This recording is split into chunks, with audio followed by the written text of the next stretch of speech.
and welcome to another edition of Currently in Quincy. I'm Joe Catalano. Today, Margaret LaForest, president of the United States Naval and Shipbuilding Museum on the USS Salem, will be stopping by for an update on what's happening on board and at the museum. First, though, we take a look at the weather and the news for you. Currently in Quincy, some hazy sunshine, 74 degrees right now, but the sun will increase throughout the day today. Those clouds will break apart and leave mostly clear skies. Pretty mild, too, with temperatures in the mid to upper 70s this afternoon. Clear skies this evening, comfortable. Lows drop off into the mid 50s. Another nice day tomorrow with a mix of sun and clouds. High around 70 degrees. Turning a little more humid around here on Wednesday with a mix of sun and clouds. Highs Wednesday into the lower 80s, and then things start to turn unsettled beginning on Thursday with some clouds, showers, maybe even a thunderstorm. Highs Thursday only in the lower 70s. It looks like the unsettled weather will continue at least through the first half of next weekend. So enjoy today. Partly sunny, 74 in Quincy right now. Checking out news for you today, a controversial proposal for a new condo building right across from the historic Adams birthplaces in South Quincy has been withdrawn. Ward 2 City Councilor Richard Ash says that developer Anton Sela withdrew his plans for a 4-story, 9-unit building with 23 parking spaces at the site of the Quincy Auto Tech Shop on Independence Avenue. Sela initially had proposed the new building back in January, drawing some criticism from neighbors who felt that it was too tall and too dense for that area. Mary Ann Peak of the Adams National Historical Park felt that the building would overshadow the historic birthplaces. So Sela revised the plans to remove the first-floor commercial space and 2 parking spaces, but neighbors were not swayed by that. Councilor Ash says the plans were withdrawn without prejudice, which means they can be resubmitted at a later date. The Quincy City Council Finance Committee tonight may vote on proposed pay raises for the mayor and city councilors. Officials are scheduled to hold their last budget review meeting tonight. The mayor and city council budgets are on the agenda. Mayor Thomas Koch is recommending that his annual salary increase from about $150,000 to $285,000 per year, and that city councilors' pay rise from $30,000 to $47,500 per year. City Council President, Ward 3 Councilor Ian Kane says the increase is in line with surrounding communities. Below the lowest range of that study that we were presented with a few weeks back. And, the assessment there is that this is, and I was surprised to learn. I didn't realize that, town managers and town administrators who are managing budgets in cities that are a fraction of the size of Quincy's make considerably more, to the tune of 300 plus. Which is fascinating to see places like Plymouth and Cambridge. Last week, a group of protesters gathered at City Hall saying the proposed increases are too high and that residents should have the chance to vote on the raises. But City Solicitor Jim Timmons said an updated state law supersedes a city ordinance that would put that matter to a vote. 7 new Quincy police officers will be sworn in today. Chief Mark Kennedy says with today's ceremony, the Quincy Police Department will have a full complement of patrol officers. We're very fortunate. We're going to be swearing in 7 new officers. We have 5 going to an academy in Randolph that starts, I believe, the 10th or 11th of June, and 2 laterals, one from the Canton Police Department and one from the Braintree Police Department. So, yeah, that'll bring us up to a fully staffed 180 patrol officers. So we're very excited about that. Today's ceremony will be held in the Great Hall at Quincy City Hall at 2 p.m. Well, it's now up to the state to decide if the Quincy Center redevelopment district should be increased. City Council and the Planning Board recently approved a plan to expand the area to be redeveloped from 62 up to 130 acres. Mayor Thomas Koch says the new area includes the Acapulco's restaurant building in Quincy Center, which would become a pocket park dedicated to President John Quincy Adams. Areas to the north of Dimmick Street, including Planet Fitness, which would be home to an Adams Presidential Center. to the south down to School Street and the Star Market and Granite Place shopping areas. Mayor says there are currently no plans to redevelop the Star Market. However, he says developers have expressed an interest in the Granite Place shopping area. Well, a group of Quincy Cub Scouts recently celebrated earning their Arrow of Light patches. 7 fifth graders in Cub Scout Pack 6 completed a series of required and elective adventures, including a visit to City Hall, the Quincy Sun newsroom, the USS Salem, and the Maple Sugar Festival in Ashford, Connecticut. The tasks focused on citizenship, faith, and camping. Now, their den leader, Sean Glennon, joined the graduates recently on Perry Beach out on Howe's Neck, where the Scouts were formally promoted into Scouting America, formerly Boy Scouts of America. Pack 6 is the oldest continuously run Cub Scout pack in Massachusetts, founded back in 1939. That is our check of news for you today. Coming up, we sit down with Margaret LaForest of the United States Naval and Shipbuilding Museum at the Quincy Shipyard for an update. That's next.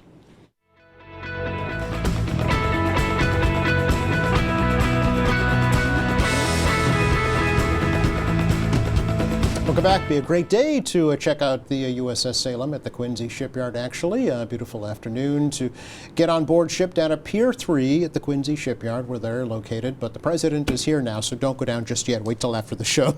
Margaret LaForest will open the door and let you in. Good to see you, Margaret. Great to be here. Thanks for coming over. It's been, well, since last fall, I think, last we chatted to Yes. get an update on what's been happening at the Salem. You are open for the season, yes? We are open for the season, but don't run down today because we're currently open Saturdays and Sundays, Okay. 10 a.m. to 4 p.m. So we open for the season mid-April. We try to align with school vacation week, Right. and we stay open till the Sunday before Thanksgiving. So I think that's November 19th this year. And in the summer, we add Fridays in July and August. So it's seasonal weekends, Nice. 10 to 4. Okay. I know we talked about this before, but the kind of relatively new location, right? Pier 3. Yes, Yeah. How's and that working there's out? definitely a confusion Yeah. because if you were previously visiting us when we first arrived, you'd enter right off the Rotary, which Right. is so much more convenient with the 3A location. And so if you drove up there, you'd see us, but not know how to get there. Yes. To enter the Quincy Shipyard is on South Street across from Pete's Bar and Grill, and you'll see a lovely entrance Jay Cashman has outfitted, says Quincy Shipyard, has a tugboat, and you're going to drive through that. You drive over the railroad tracks, so it's a real industrial experience to get to us, but you'll be able to drive right up and park. Yeah, I was just saying the adventure starts even before you get on board. It because does. You're in a working shipyard. It right? is, and you know Still, what? You yeah. get to see that commercial, maritime, industrial uses Right. of the Cashman businesses and their other tenants. Exactly, yeah. So what has happened lately since last we chatted on ship? Yeah, so I think what people would see, which is very visible, is our new red, white, and blue lighting at night. So Okay. we just launched that Memorial Day weekend. Neat. Yeah, so when you're driving over the Fall River Bridge, you really see us. And I think part of our being at the new location and people having a hard time finding us, this was kind of a little bit of a PR stunt. There it is right there. Doesn't she look beautiful? It really does, yeah. Yeah, I was yeah. wondering when this was taken. I'm like, was this years ago? But no, when was this picture taken? Yeah, this was taken Memorial Day weekend. okay. All right. Yep. Okay. So we just had done the Friendship Lights, was what they'd call when you're in port. I see. You'd have this lighting was a traditional style when she was in service, see. and so through funding from the Community Preservation Grant and a matching grant from the Commonwealth, we were able to procure these lights, and then we just decided of the holidays we went with red and green, Sure. and from Memorial Day to 4th of July we're going to run them red, white, and blue, just okay. to bring like a little color, a little fun, and get us a little attention maybe. Yeah, so these can be changed to different color patterns? Yeah, unlike the LaForest house where you can say, okay, Google, please turn deck lights red or Yeah. something. I'm trying to coordinate with the Fall River Bridge or something. Yeah. But no, so we actually bought the colored bulbs. That we don't get the technology to change them. Oh, But, okay, all Yeah, right. our volunteers hand screwing them in. Oh, we thought about that. bless them. But, yeah, Wow. we thought about that. We just went with red, white, and blue. And well, we had the red and green, right? And we Yeah. said, well, and white. And we said, let's grab some blue. Just add the blue. Yeah, make it fun. We got good feedback with the holidays. The red and Okay, green. all right. What did it take to string those lights? I mean, Yeah. Salem is over 700 feet long. So first of all, we had to have a cable tensioned from the bow up to the mast, Yeah. and then from the mast to the stern. You do notice between the two masts we have a gap. We're deciding whether we pursue funding to fill the gap. Okay. And so Local 7, the Ironworkers and Yeah. Rigging Union, they came and did the tension line for us, which was a huge accomplishment. yeah. And then our volunteers, we found the same vendor that procures these lights for the Navy, and they custom made this string of lights for us. okay. And then our volunteers have been there screwing in light bulbs, and yeah, so we've learned a lot. It's very weather sensitive, so we try to monitor the weather and pull them down. And so we didn't operate them from like January to April. It just Okay. felt like, okay, that's when the worst of the weather's going to come and the Right. least of our volunteers on board. Okay. Yeah, but it's brought some great joy, and the boating community is already lighting up my phone, texting me, saying how great it looks. Oh, really? Yeah. So are they on every night now? Do you light it They up do, every night? yeah. too? So dusk, they're on a timer, Okay. right? So they're dusk to I think midnight they go off. Okay. all Yeah. right. So has it helped? Has it got Well, gotten it's more only been a visitors? week. Oh, okay. Only been So, a week. Okay. Yeah. Well, you've gotten some. But you're here talking about it, and you're watching. Your viewers are learning about Well, it. there you go. And we've Yeah. got some good social media feedback on it too. Okay. So that's been great. That's a start. Mm-hmm. What else?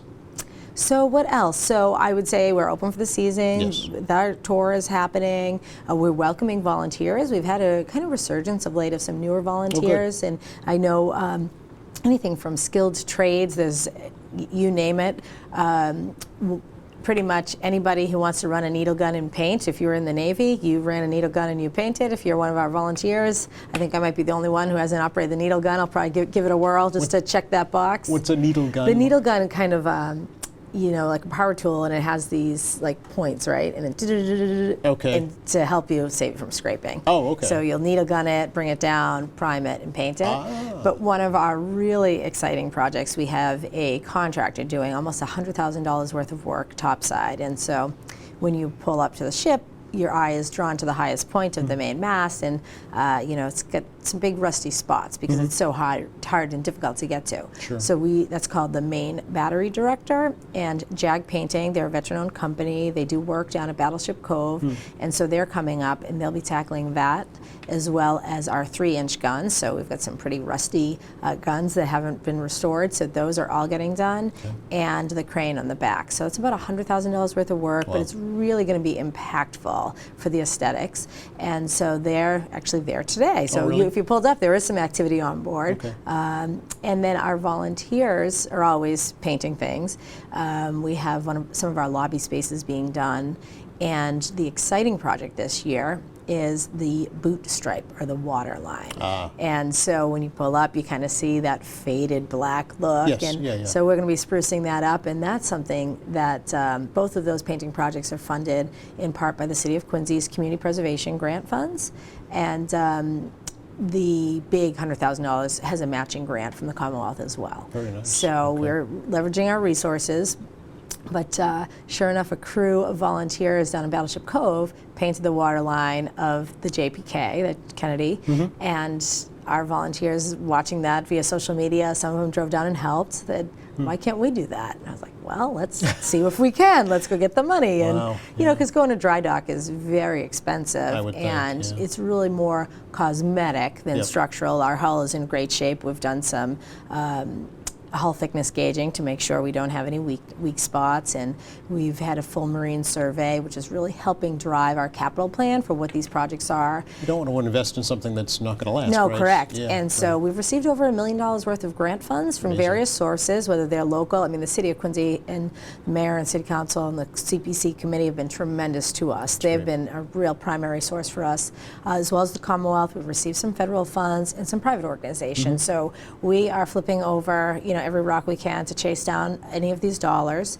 and really putting them to good use. 100% of the funds go to the operations of the museum and its preservation, and we're run 100% by volunteers and some paid interns. That is another exciting project. They have digitized over 10,000 items in our collection. Amazing.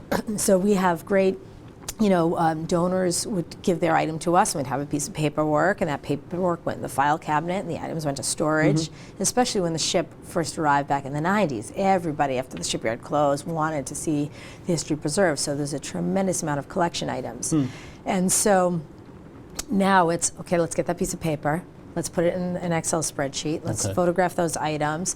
And so we're compiling that. It's a lot of work, but our interns have been amazing. Some of them are funded through the Commonwealth Mass Hire YouthWorks program at Quincy Public Schools. So we get some high school students. We've had some college students that we've funded with our community preservation grant funds. So that one is exciting.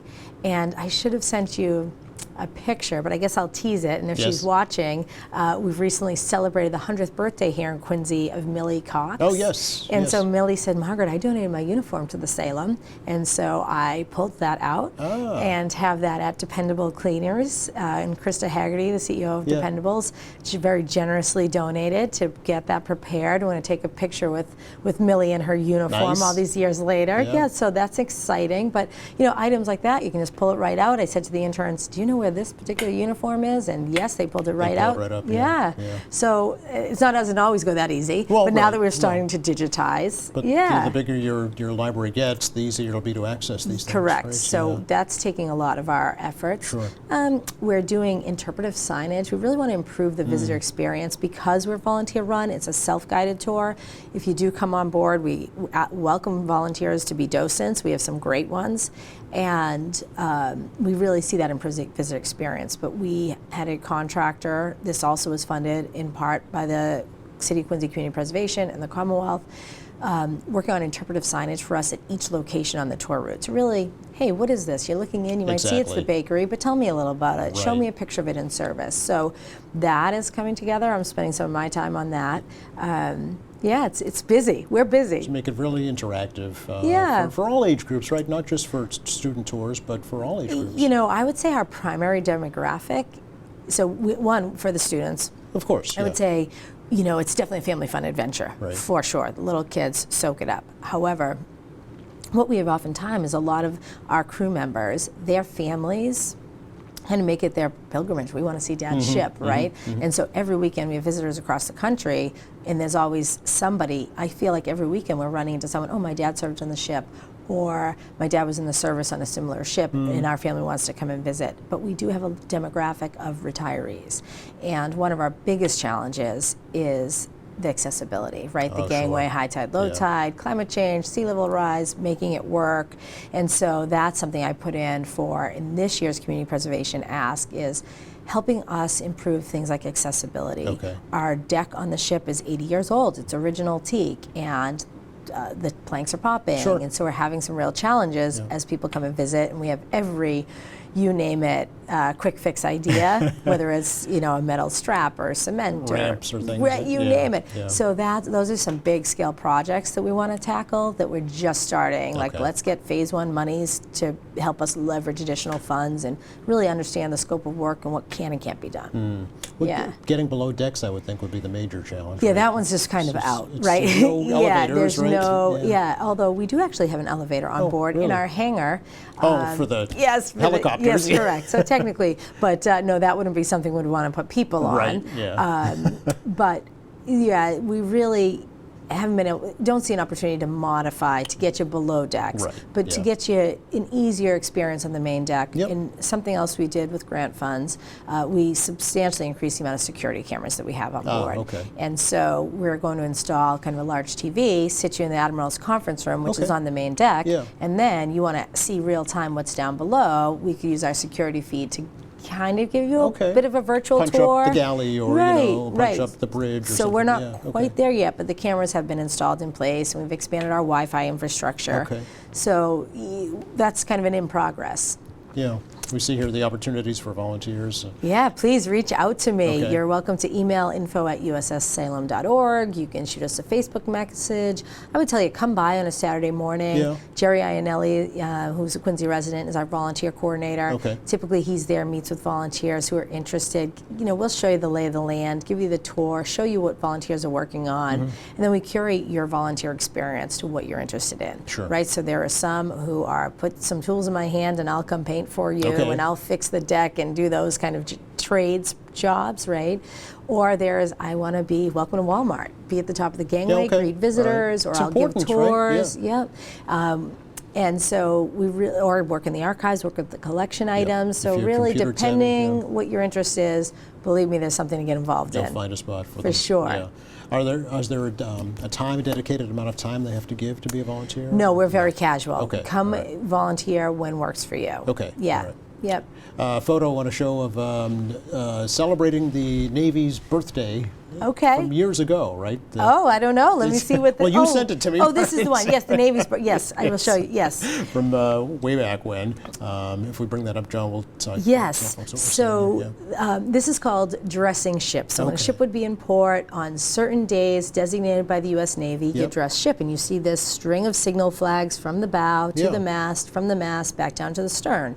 So now that we have that tension line, that we're running those lights up, we have the opportunity to dress ship. all right. But to pull this off, Mother Nature needs to give us a perfect 10. Okay. And so my prayers are being said for Yes. a perfect 10 on Quincy Flag Day. So hopefully Big N Navy doesn't get mad at me for the creative license of Flag Day being Quincy Flag Day. okay. But on a Saturday in June, when we have volunteers, Yeah. we are truly hoping to dress ship for the first time since she was in service. Wow. A lot of the museum ships around the country do this on the designated is that right? days, and it's, Okay. you know, your ship's birthday for us is May 14th, that just passed. And she would have been 1949. I'm sorry, 75. And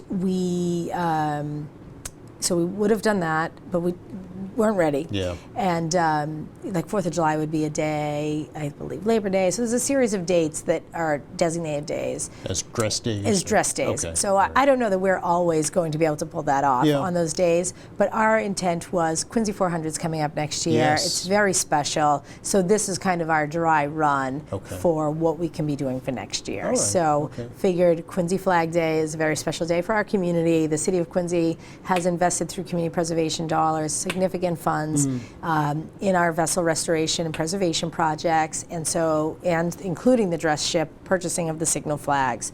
So let's fingers crossed, prayers being said for Saturday, June 15th. It'll Yeah. be special. All right, all right. There is so much to running a museum of this caliber that folks, I think, myself included, don't realize, what's Right. involved behind the scenes. You see, oh, we have an old World War II, heavy cruiser. Just open it up and let people wander about.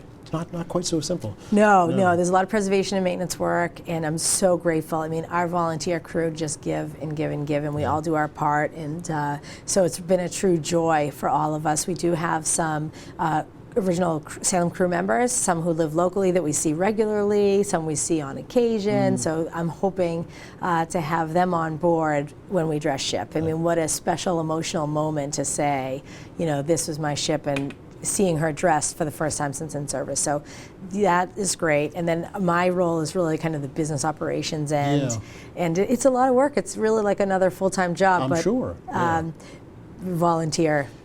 Yeah, but not only for those crew members to see the ship, where they used to serve, but to see it in their home city, Yeah, her where home it was port, built. where she was right? built. Yeah. I think it's so important part of the city of Quincy legacy. We had 100 years of shipbuilding history, probably more than here. Yeah. And that was a saying in the height of World War II that Quincy built the best thing you could say That's about a right. ship. Yeah. Yep. We saw in the picture that you showed not too long ago, Kilroy was here. Yes, I couldn't believe I just saw that on social media. I wish I Yeah. had the stats for you. I want to say it's something 600 likes, 179 shares, Wow. a lot of comments, and it's funny what takes off. But we do have, as much as we get local visitors, we do have a strong social media presence. Yes. In the reach when we share these things is great.